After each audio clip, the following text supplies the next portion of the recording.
Shalom saudara-saudara sekalian. Hari ini kita berjumpa kembali dalam channel YouTube saya. Dan saya mau sharingkan tentang hal berdoa. Kita akan sama-sama membaca dari kitab Matius pasal 6 ayat 5-13. Di dalam ayat ini kita lihat ya, salah satu permintaan murid-murid yang termulia adalah Tuhan, ajar kami berdoa. Mengapa murid-murid minta Tuhan mengajar mereka berdoa? Karena doa adalah sarana. Doa adalah tempat di mana sorga dan bumi bertemu. Ya, kalau doa begitu penting, bukankah kita seharusnya belajar bagaimana berdoa? Tapi jangan belajar bagaimana berdoa dengan orang dunia. Orang dunia tidak tahu apa-apa tentang Tuhan. Kita juga tidak tahu apa-apa tentang Tuhan jikalau bukan karena firman. Karena itu kita harus kembali kepada firman. Kita belajar dari Tuhan Yesus.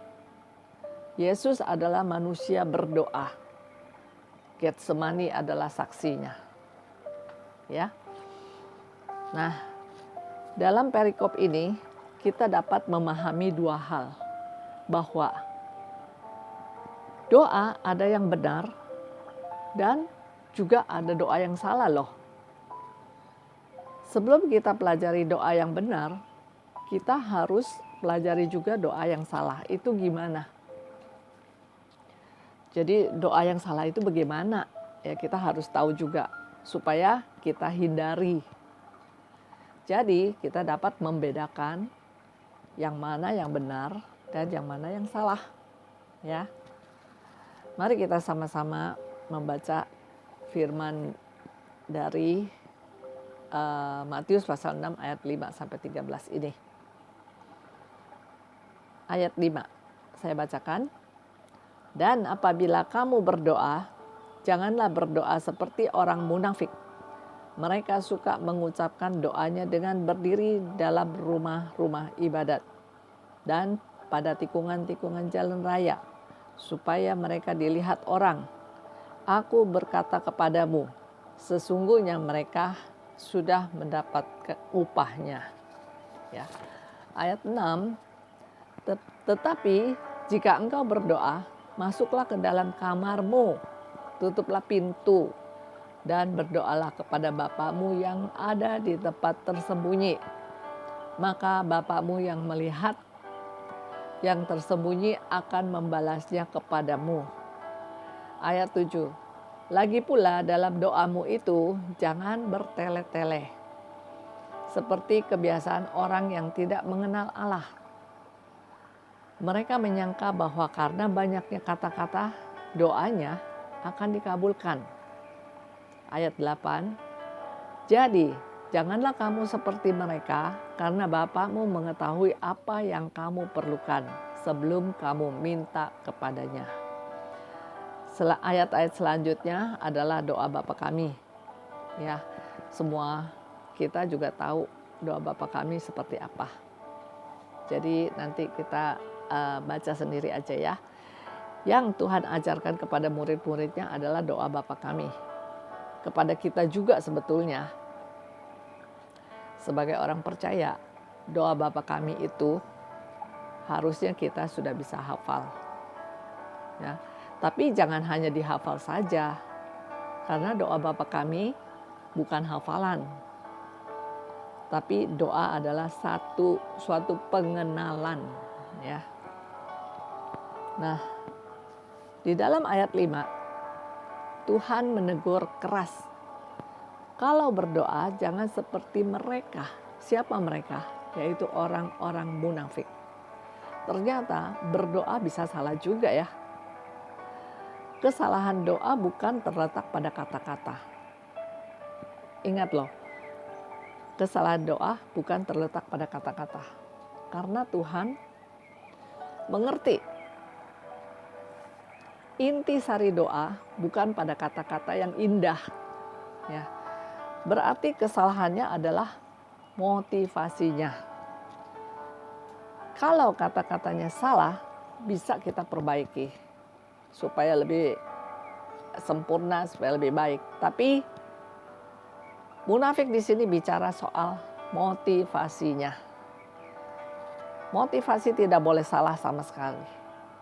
Ya, kalau kita doa itu harus murni, benar-benar harus murni, harus dibubuhi ketulusan sebelum kita menutupnya dengan dalam nama Yesus. Doa orang benar bila yakin didoakan sangat besar kuasanya. Memang perlu dengan yakin kita doakan sesuatu. Ya, harus ada iman. Doa orang benar itu bicara orangnya.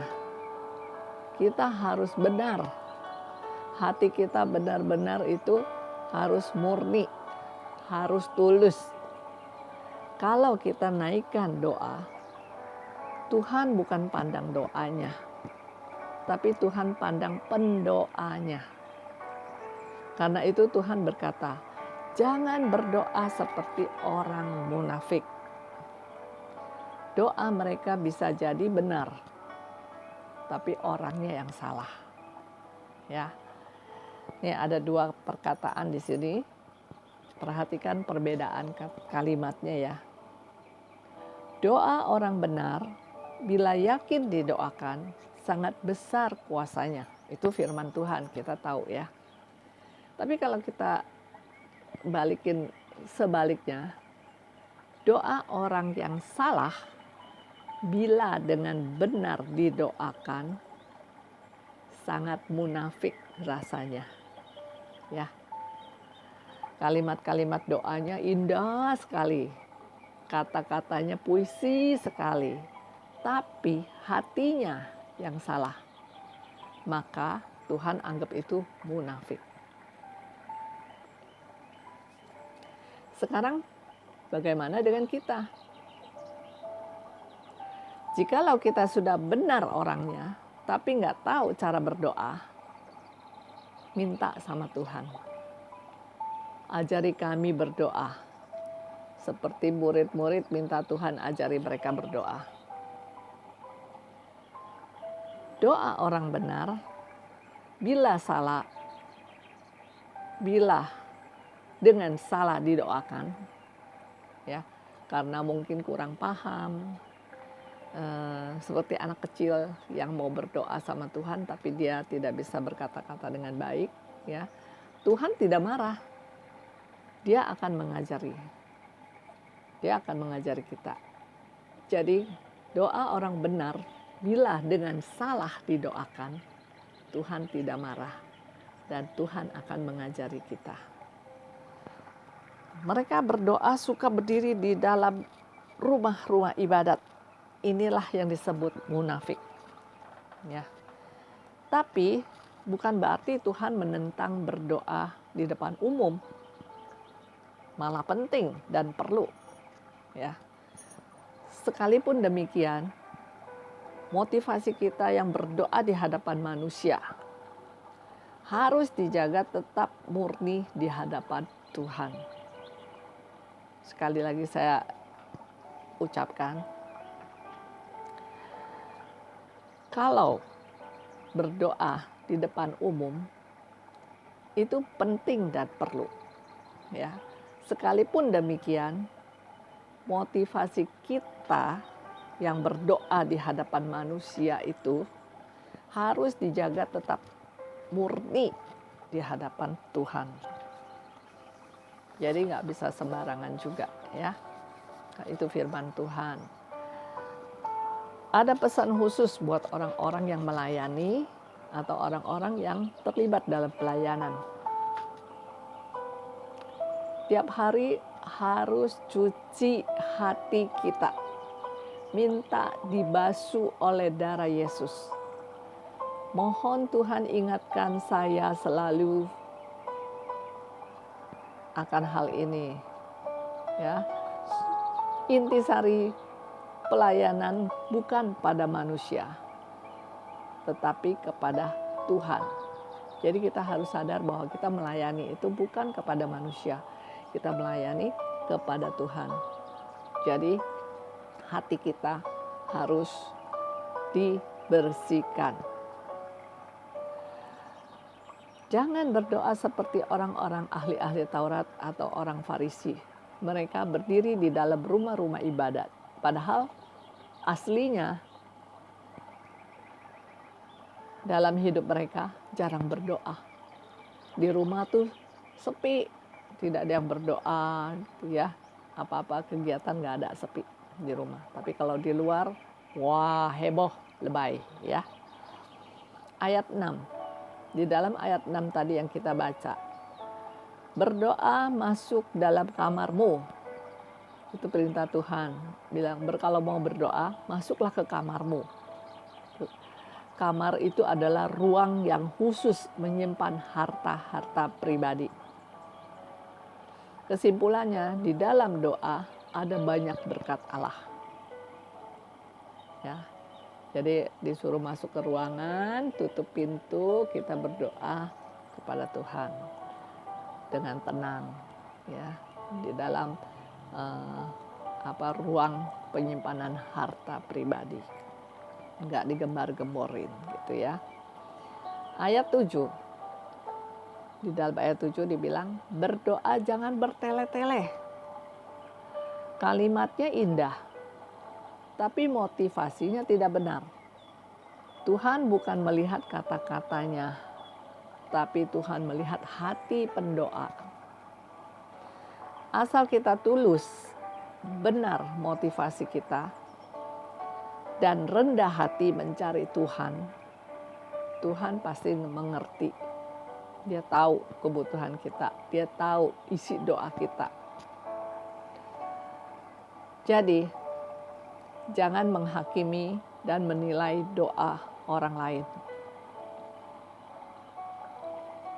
Nilailah doa kita sendiri. Jagalah hati dan segala kewaspadaan, karena segala sesuatu mengalir keluar dari sana. Dari hati maksudnya ya. Nah, di sini doa yang benar selalu mengandung 5 hal. 5 hal itu apa ya? 1, keintiman dengan Tuhan. Kalau kita lanjut dengan ayat itu ya, doa Bapa kami.